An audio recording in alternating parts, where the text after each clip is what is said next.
জি, মসজিদ দেখুন প্রথমে কি ছিল, শুধুমাত্র সিমেন্ট বালু দিয়েছিল, এখন প্রায় মসজিদ মার্বেল টাইলস হয়ে গেছে। আগে মাদ্রাসাগুলো ছিল ঝোপড়ি, জি চাটের, এখন কি হয়েছে, পাকা হয়েছে, দোতলা হয়েছে, তিনতলা হয়েছে। জি, কিন্তু সেই মাদ্রাসা খালি পড়ে থাকছে, কিন্তু স্কুলে আমাদের জায়গা দিতে পারছি না। তার মানে বোঝা যাচ্ছে আমাদের ঈমান কতটা দুর্বল এবং কতটা লো পর্যায়ে গিয়ে পৌঁছাচ্ছে। ভাইরা আমার, আসুন এই করে আপনাদের গানগুলি লিখে দিয়ে যান এবং আপনারা কোরআন ও হাদিসের আলোচনা সরবরাহভাবে শুনতে থাকুন।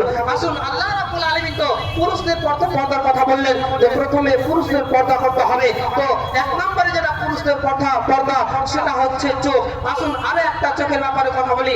আপনি পৃথিবীর যতই পাপ কাজ করুন না কেন, বিশেষ করে যেই পাপটা আমাদের সমাজের জন্য সাংঘাতিক, যেই পাপটা আমাদের সমাজের মুখে আমাদের নাককে কাটিয়ে দেয়,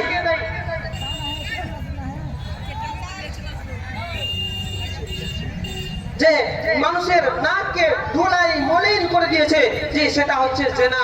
আর সে জেনা সেটা হচ্ছে ব্যভিচার, যে সেটা হচ্ছে ইজ্জতের হানি। আর একজন মানুষ যে জেনায় যাবে তার সর্বপ্রথম স্টেপ, তার সর্বপ্রথম লেভেল হচ্ছে সেটা হচ্ছে চোখ, তার আই কন্ট্যাক্ট। জি, আই কন্ট্যাক্ট প্রথমে চোখ দিয়ে তারা ইশারা করে, চোখে চোখে যদি মিলে যায়, আহা চোখটা